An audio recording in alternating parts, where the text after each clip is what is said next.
Herðu, ég aðeins að tala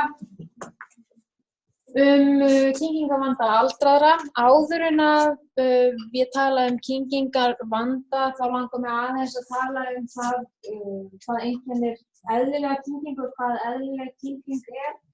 Við skiptum kyngingunni yfirleitt í 3 stig. Það eru munnstig, þar sem að fæðan er tuggin, ef að þarf að tyggja hana, hún er blönduð munnvatni og flutt aftast í munnhol. Þetta ferli er viljastýrt og tunga og tryggingar vöðvar koma við sögu. Svo er það kokstigið. Þá flyst fæðan í gegnum kokið og niður að og í vélindar.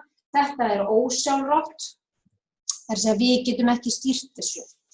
Þetta er mjög flókið ferli, sem sagt þegar kyngingarviðbragðið virkast, þegar fæðan flyst aftast í munnhol, þá virkast kyngingarviðbragðið, þá lokast meðal annars upp í nefhol, raddböndin dragast saman, barkaspeltið fer fyrir innganginn eða leggst fyrir inngang að loftfegi, barkakýli lyftist aðeins upp og sem sagt þessi efri hringvöðvi í vélinda opnast.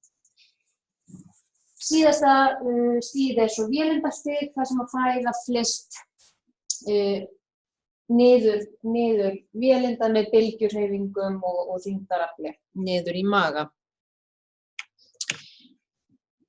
Hér sjáum við efri hluta öndunar og meltingafæra, munnhol, kok, þetta er barkakýlið og svo vélindar. Þetta er svona, þetta eru hólf sem að þenjast út og dragast saman og ýta þannig fæðunni frá einum stað og ofan og niður í annan. Pínlítið glata að vera ekki með punktana mína, en jæja.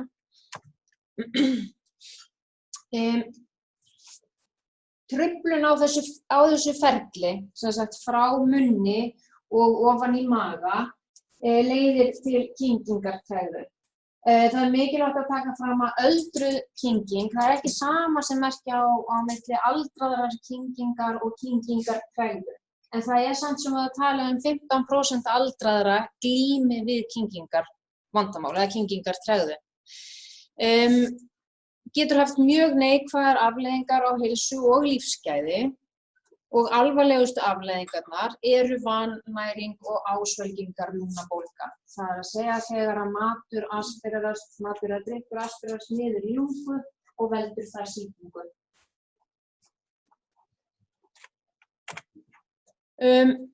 Hver eru áhrif öldrunar á kyngingu? Kyngingin okkar breytist með aldrinum, bara svona eins og flest önnur líkamsstarfsemi. Aðalbreytingin kemur til vegna rýrnunar á vöðvamassa og teygjanleika vöðva sem að leiða til máttminnkunar og styrkingar hreyfiferla.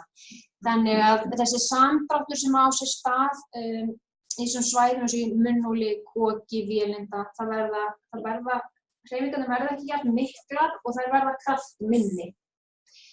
Þetta hefur neikvæð áhrif á skilvirkni, tal- og kyngingavöðva og flæði fæðu og vökva í gegnum efri meltingarveg verður ekki jafn góð. Þannig að það svona almennt hægist á ferlinu og það verður ekki alveg jafn öruggt. Við sjáum oft, sem sagt, það verða svona leifar, matarleifar oft sem sitja í kokinu vegna þess að samdrátturinn í kokinu er orðinn lélegur. Barkakýlið lyftist ekki jafn hátt upp, þannig að efri vélindarhringvöðvi opnast ekki jafn mikið, þannig að maturinn gengur ekki jafn greiðlega þarna ofan í. Þannig að það sitja þarna leifar sem að eiga þá hættu að villast ofan í loftveg svo. Og við tölum svona mini-aspirations eða svona minniháttar smávægilegar ásvelgingar, oft á leifum bara. Munnþurrkur sem að hrjáir marga aldraða hefur líka áhrif á kyngingu. Breyting á bragð- og lyktarskyni hefur líka áhrif á kyngingu. Og það er áhugavert vegna þess að í mörgum svona skimunum, eins og skimunum sem við sáum áðan til dæmis, Þar er fólk spurt, glímirðu við, áttu erfitt með að kyngja, þiggja eða kyngja og fólk segir nei. Svo þegar maður fer að spyrja það, ertu farin að sneiða hjá einhver sem þú borðar ekki? Já, ég er hættur að borða nautakjöt, ég er hættur að borða þetta, ég er hættur að borða hitt. Þannig að fólk er í rauninni búið að aðlaga sig mjög mikið og það er farið að sýna einkenni kyngingartregðu án þess að það gerir sér nokkra grein fyrir því. Þannig að fólk er oft farið að breyta fæðinu svona heilmikið ómeðvitað. Hætt að borða hrátt grænmeti, það þarf að vanda sig þegar það er að drekka svoleiðis fram til götunum. Aldurstengdir sjúkdómar hafa samt langmest að segja þegar kemur að kyngingartregðu. Það er að segja öldruð kynging ein og sér veldur yfirleitt ekki vandamálum. En þannig að eftir því sem við erum eldri, því líklegra er það við náum okkur í alls kyns sjúkdóma þar sem að kyngingartregða er eitt af einkennum. Kyngingavandamál er ekki sjúkdómur per se heldur alltaf aukaverkun eða svona afleiðing af einhverju undirliggjandi ástandi. Helstu einkenni kyngingarvanda eru kvartanir erfiðleika. Fólk bara talar að það sé erfitt að tyggja eða kyngja eða drekka. Þegar við erum búin að ræða svolítið tannstatus, þegar fólk er til dæmis komið með mjög rýra góma og tennurnar passa ómögulega upp í það lengur, þannig að þetta úr sumir og mjög margir eru með tennurnar, borða samt ekki með tennurnar, taka tennurnar út og borða tannlausu vegna þess að gervitennurnar bara passa ekki lengur upp í þá. Þegar tannstatus er mjög lélegur að gervitennur passa ekki upp í fólk, þá er fólk með kyngingarvandamál á munnstigi. Það er að segja, geta þeirra á munnstigi er mjög takmörkuð og þá þarf að taka tillit til þess þegar það er verið að ákvarða með fæðu, að ákvarða hvaða fæða hentar. Ef fólk missir mat út í munni, ef það er að hósta, bæði á meðan það er að borða og líka eftir að það borðar, þá getur það verið einkenni. Óútskýrt þyngdartap getur verið einkenni, ræskingar, blaut rödd eða önnur skert raddgæði, lúnasýkingar og svo matarforðun.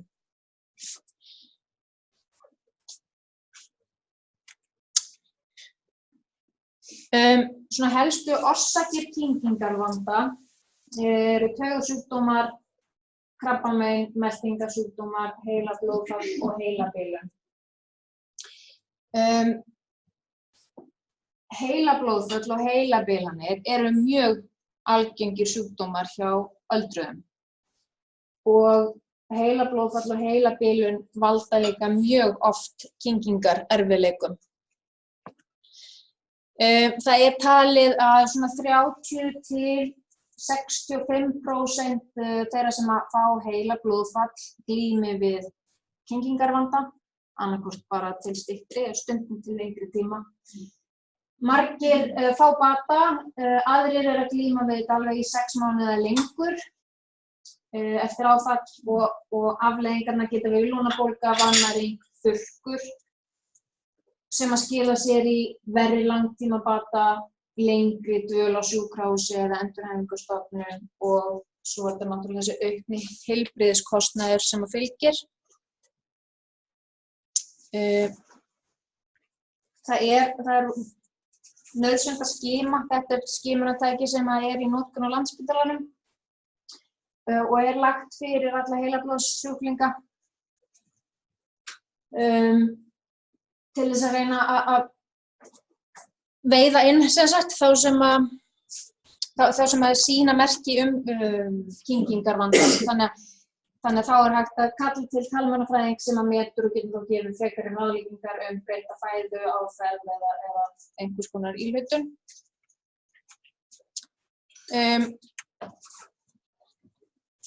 Kyngingarvandi í heilabilun, það er svo annað. Það er eiginlega, það segir sem svona sjálft þegar fólk fær heilablóðfall og fær kannski lömun. þá getur maður svona eiginlega dregið þá ályktun að ef það lömun þá hefur það áhrif á kyngingargetuna. Það ekki jafn augljóst hversu mikil áhrif heilabilun hefur á kyngingargetuna, en það alveg upp undir 45% einhverra sjúklinga með heilabilun sem glímir við einhvers konar kyngingarvanda. Yfirleitt hann á munnstigi, sem sagt viljastýrða stiginu. Og það engin ein leið, engin ein íhlutunarleið sem virkar fyrir alla. Eins og við vitum þá eru birtingarmyndir heilabilunar mjög ólíkar og þar af leiðandi mismunandi kyngingarvandi. En svona almennt séð þá hægir mjög mikið á kyngingarferlinu hjá fólki með heilabilun. Það mjög lengi að borða hægar, borðar minna og verður ófært að uppfylla næringarþörfina sína. Erfiðleikar við að næra sig sjálfir vegna, eins og Konstantín talaði áðan, það skerðing á vitsmunum, skert stýrifærni, verkstjórn, minnkuð matarlyst, hræðsla við mat. Þetta eru svona þessir andlegu þættir líka, bara það að átta sig að maður þarf að fara og kaupa mat og elda og græja. Svo þetta þegar þeir geta ekki lengur matað sig sjálfur. Ef fólk getur ekki matast sjálft og þarf einhvern annan til þess að mata sig, þá stór aukin áhætta á ásvelgingu. Og allir þeir sem að mata fólk í vinnunni ættu að taka svona smá session með kollega og þeir ættu að mata hvern annan. Þannig að það meira en að segja það að láta mata sig. Og það hefur bara sýnt sig að það aukin hætta á ásvelgingu ef fólk getur ekki matast sjálft.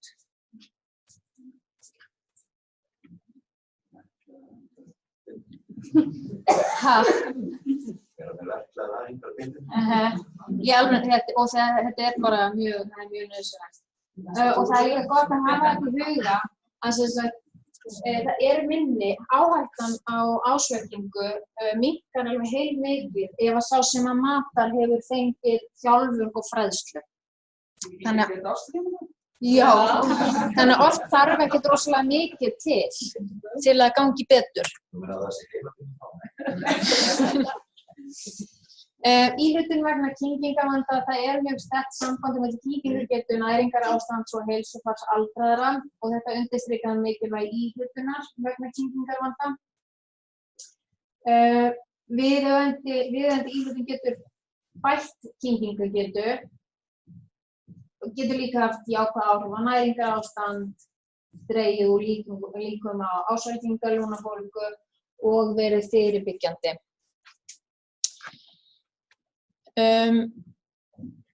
Það eru ólíkar íhlutunaraðferðir en það sem samt langt mikilvægast þessi þverfaglega samvinna vegna þess að þetta ekki bara eyland.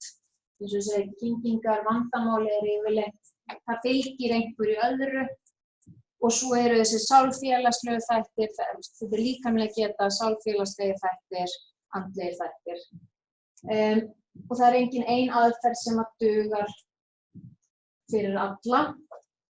Þannig að maður þarf að meta hvern og einn einstakling. Talmeinafræðingar geta greint og veitt ráðgjöf og það það sem við gerum. Við erum með klínísk möt, við erum með sjálfsmatslista, framkvæmum kyngingarspeglanir og röntgenrannsóknir. Og það svo veitum við þá ráðgjöf eða meðferð í kjölfarið og ráðgjöfin felst yfirleitt í einhvers konar uppbótar aðferðum við kyngingum. Það getur þá verið breyting á líkamsstöðu, einhvers konar tæknikyngingar eða breytt fæðuáferð sem svona það sem að flestir kannast við og lang algengasta uppbótar aðferðin. Og svo náttúrulega eins og í kjölfar heilablóðfalla, þá skiptir þjálfun mjög miklu máli. þjálfun getur líka bara verið fyrirbyggjandi, alveg eins og við vitum að það er fyrirbyggjandi að hreyfa sig reglulega, þá eru kyngingaræfingar fyrirbyggjandi fyrir kyngingarvandamál. Hérna eru svona dæmi breytingar á líkamsstöðu. Þetta svona gefur ykkur hugmynd hvað við erum að gera þegar við erum að ráðleggja hitt og þetta. Dæmi hérna, side lying, lie down on stronger side. Þetta til þess að hægja á fæðunni og gefur okkur svona aukinn tíma til þess að venda öndunarveginn og dregur líkum á aspiration. Og það er rosalega mikilvægt fyrir okkur að skilja af hverju við erum að beita einhverjum ákveðnum aðferðum. Þetta svona eins og þegar það einhver með hemiparísu, þess að lömurinn öðru megin og ég segi alltaf að kyngja, horfa yfir öxlina og kyngja. Af hverju? Jú, það er lömuð sem sagt, horfði ég náttúrulega yfir hægri öxlina. Ok, þannig að horfa yfir hægri öxlina og kyngja. Það er vegna þess að það er lömun hægra megin, þá viljum við minnka. Ef leið og ég horfi yfir til hægri, þá er ég að minnka plássið, þá er ég að stækka sem sagt þetta vinstri, sterku hliðina, þannig að hún er að gera meira í kyngingunni. Þannig að við erum að minnka, draga úr gildi veiku hliðarinnar í samdrættinum. Þannig að svona lágmarksþekking bara á anatómíunni og hvað gerist þegar við kyngjum getur komið sér mjög vel þegar við erum að aðstoða fólk við að nærast. Sérstaklega ef það á við einhvers konar kyngingavandamál í stríða.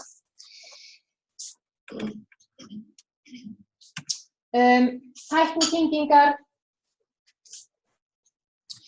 Þessar breytingar á líkamsstöðu eru sem sagt bara með það við viljum auka skilvirkni og öryggi kyngingarinnar. Stjórna svolítið flæði matarins, hvernig hann flæðir og hversu hratt hann flæðir. Tæknikyngingar eru svona óeðlilegar útfærslur á eðlilegri kyngingu og hér eru dæmi þær supraglottic swallow, þá heldur maður niður í andanum, kyngir og hóstar svo strax í kjölfarið. Þetta dregur úr líkum á ásvækingu og bætir hreyfingu barkakýlis. Þetta eru til dæmis æfingar sem er ekki hægt að nota þegar kognitíva skerðingu er að ræða. Þetta eru bara of flókin fyrirmæli, en mikið af þessum æfingum notum við í kyngingarþjálfun líka, bara til þess að styrkja kynginguna. Þetta er svona það sem að flestir, langalgengasta uppbótaraðferðin ef kyngingarvandamál er að ræða, það er breytingar á fæðuáferð, þykkingar á vökva, við tölum yfirleitt það er þrenns konar þykkt, það er nektarþykkt eða rjómaþykkt, sírópsþykkt og svo hlaup eða mauk. Það er svolítið mikil ofnotkun á þykkingu á vökvum og vandamálið kannski liggur líka í því að við ráðleggjum þykkingu af einhverjum ástæðum. Jú, oft fer ég með fólk í kyngingarannsókn og það kemur í ljós að það ræður ekki við þunna vökva, heldur ræður það við sírópsþykkta vökva, en ekki við rjómaþykkta. Það sem verður aspiration og rjómaþykkum vökvum. Svo fer fólk að blanda þetta. Það er bara svona, hver á að drukkið þetta? Ég veit þetta er ógeðslegt en þú verður samt að drekka þetta. Þannig að svona viðhorf okkar og viðhorf umönnunaraðila og svona, ég er ofta ekkert svakalega jákvætt og ég skil það alveg. Ég hef alveg prófað að taka svona 3 daga þykkingar challenge sem allir ætti að gera, bara alveg svo að mata hvern annan. En þannig að fólk hefur tilhneigingu til þess að ertu að þykja? Já, ég er samt ekki að þykja alveg jafn mikið og þú varst að ráðleggja mér. Þá skaltu bara sleppa að þykja. Vegna þess að ef við ætlum að vera aspirera, þá er betra að aspirera bara þunnu heldur en einhver hálfþykkur. Og það er líka bara, sko, það hefur sýnt sig að fólk er almennt ekki hrifið af þykktum vökvum. Þannig að þó svo það geti forðað þeim frá aspirasjón, þá getur það líka valdið ofþornun vegna þess að fólk sleppir því eiginlega frekar að drekka, heldur en að þurfa að drekka þessa þykku vökva. Og þess vegna, við notum svolítið mikið þetta hérna, Fraser eða Free Water Protocol, þannig að við ráðleggjum þykkingu á vökvum ef að við erum búin að, við erum ráðleggjum það ekki, ég ráðleggja aldrei þykkingu á vökvum eiginlega nema eftir röntgenrannsókn. Vegna þess að við sjáum svo rosa lítið, það er erfitt að meta þetta klínískt. Oft ráðleggi þykkingu á vökvum við mat, en svo Free Water Protocol. Það er að segja, þegar að fólk er búið að munnhreinsa sig vel, þegar að búið að hreinsa munnin vel og búið að takmarka bakteríur, þá getur fólk bara drukkið vatn. Og það er svona tiltölulega, fer varlega og það er svona tiltölulega meinlaust að aspirera hreinu vatni í litlu magni ofan í lungun. Það allavega er talið skaðminna heldur en ofþornun. Þannig að það ber að fara mjög varlega í það að vera bara að skrifa upp á þykka drykki hingað og þangað. Einmitt vegna þess að það eru svo miklu líkur á því að fólk segir sér frá því. Breytt fæðuáferð, hakkað mjúkt fæði, maukfæði, þykkfljótandi fæði, þunnfljótandi fæði og tvöföld áferð, allt eftir því svona hvað fólk getur. Oft er hægt að meta þetta í bara svona klínískt, en stundum þarf að skoða þetta með rannsókn og það er eins með breytta fæðuáferð eins og þykka drykki. Fólk er ekki rosalega spennt fyrir þessu. Og allir þeir sem hafa séð breytta fæðuáferð skilja örugglega alveg pínlítið af hverju. En það hefur líka sýnt sig að þegar fólk er með þarf á breyttri fæðuáferð að halda, þá skiptir framsetning og úrval ofboðslega miklu máli. Ef að framsetningin er girnileg og fólk hefur eitthvað að velja, þá er það líklegra til þess að borða meira.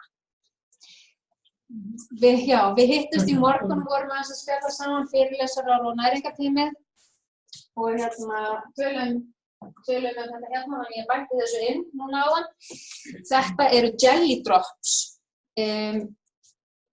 og eru sem sagt, þetta eru svona eins og litlir molar, lítur út eins og sælgætismolar, en þetta er svona úr geli og þetta er 90% vatn. Og þetta var sem sagt fundið upp af barnabarni konu með Alzheimer sem þurfti að leggja hana inn vegna ofþornunar.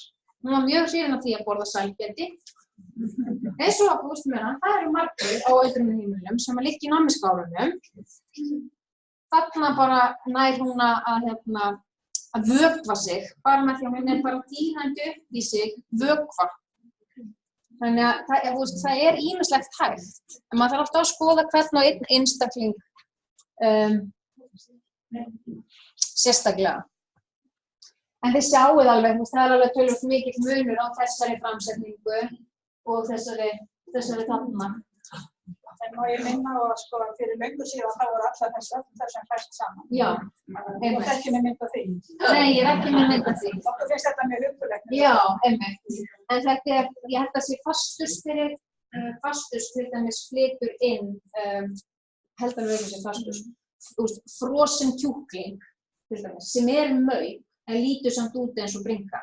Það er hægt að fá, og það er hægt að kaupa sílikonform og það er allt til. Það er mastersverkefni í gangi núna. Já.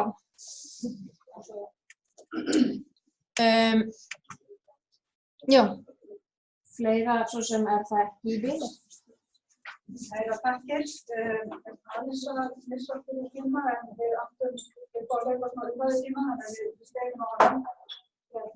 Kæra þakkir. Yngum það þessar spurningar. Já, sæl. Ég var að spá við stundum þú komst til seint inn í ferlið. Já, ég er ekki með einu allsma daginn, sko. Eða kannski ekki. Þú einhverja hugmyndir sjálfur, hvernig þú vilt koma inn í? Já, ég myndi gjarnan vilja koma inn til dæmis bara svona skimunarferli. Þannig að það er talað innan sólarhrings. Þannig að það er skimað og ef sjúklingur stenst ekki skimum þá er hringt í talmannafræðing. Það er ekki saman því, þú ert ekki þar? Nei, ég er alveg saman. En myndi gjarnan vilja það. Nátt ábyrgð þetta. Já, það voru kannski með fastan hjá okkur en lengi sko. En það er lækna sem að senda henni beiðni og ég var að velta fyrir mig að það kemur bara einhver leiðbeining það, þú veist, ef þú kemur með strók eða heila bílna hvað er ákíkustu sko. Og það ég fór bara að skima það, ég meina 64% sjúklinga aftur. Þannig að það vítur að vera alltaf margir sem voru fyrir það veita. Ertu að tala um að skima sem alltaf það sem eru Já, þess að það er svo koma Strók. stráverði kynningavanda í skipum. Þess að segjast kynningavanda að það kom svo við. Nei, til dæmis eins og þessi skimun sem kom hérna upp á áðan, þá er þetta skimun sem er notuð fyrir sunnan og á taugalæknadeildinni. Allir þeir sem koma inn með strók eru skimað eða það á að skima það. Og þá er hjúkrunarfræðingur sem sér skimunina og ef sjúklingur fellur á skimun, þá er hringt í talmeinafræðing. Þannig að þú kemur í dörna sem eru með háls og í skimun. Stróksjúklingum. Já, af stróksjúklingum, já. Já, en ég meina, það líka. Við getum sér fyrir með marga aða. Já, einmitt. Já. Ég til, sko. Það var heilabílunna, þá er það oft svo seint í því ferli að einstaklingarnir eru kannski komnir í þétt eftirlit hjá annarkvort á heimahjúkrurum og heimaþjónustunni eða á öldrunarheimili. Og eru kannski, ég veit ekki hvað þér finnst það, finnst þér þurfi að hitta fleiri með heilabílun á sjúkrahúsinu? Finnst mér, ég þurfa að vera að hitta fleiri. Það hittur kannski bara enga með heilabílun. Mjög fáa. Já, en það, þú veist, þetta er náttúrulega það sem að kannski vantar rosa mikið er bara fræðsla og bara, og ég meina það er það sem maður hefur verið að gera þegar maður hefur komið inn fyrir sjúkrahúsheimili, bara vera með fræðslu til starfsfólks aðalega. Ég held að sjálfur réttstafun, ég held að við sem alls ekki fóðið til þessi mismundu stöðu sem að fræða að þessi fættu passi vinnandi stróksjúklingar hvernig veðurlega að vera eða ekki hvað maður getur gert bara með því. Nei, og líka bara þetta við höfum rætt að ef að viðkomandi hefur ekki, þú veist, ef hann ekki nógu hress til að sitja upp réttu í 15 mínútur, þá er hann ekki nógu hress til að borða. Þetta er alls konar svona verklag. Hvað með vatnsmélana? Vatnsmélana er svona 90% eða 80%. Já, en ég myndi frekar vilja taka vatnsmélan challenge frekar en svona þykir challenge, sko. Já, en svo eins og með vatnsmélana þá er það er þessi tvöfalda áferð sem að reynist mörgum mjög erfið. Þannig að komið með einhverja svona solids og svo ertu með vökva sem flæðir, þá er aukinn sátt á því. Já, þannig að svona jelly-drops, þetta er svona einsleitt áferð. En þeir eru ekki komin í sölu ennþá, þeir eru ennþá að prófa þetta. Tvöfalda áferð er eins og grautur með mjólkinni fljótandi ofan á, eða svo appelsínur þar sem það þykja albúmkjöt en vökvinn fyrir matt. Og meðan talfærin tunga og munnur eru upptekinn að tyggja, þá þarf oft mjög lítið til ef eitthvað er farið að flekka til þess að fólk svekkst á. Ok, þá bara þakkum við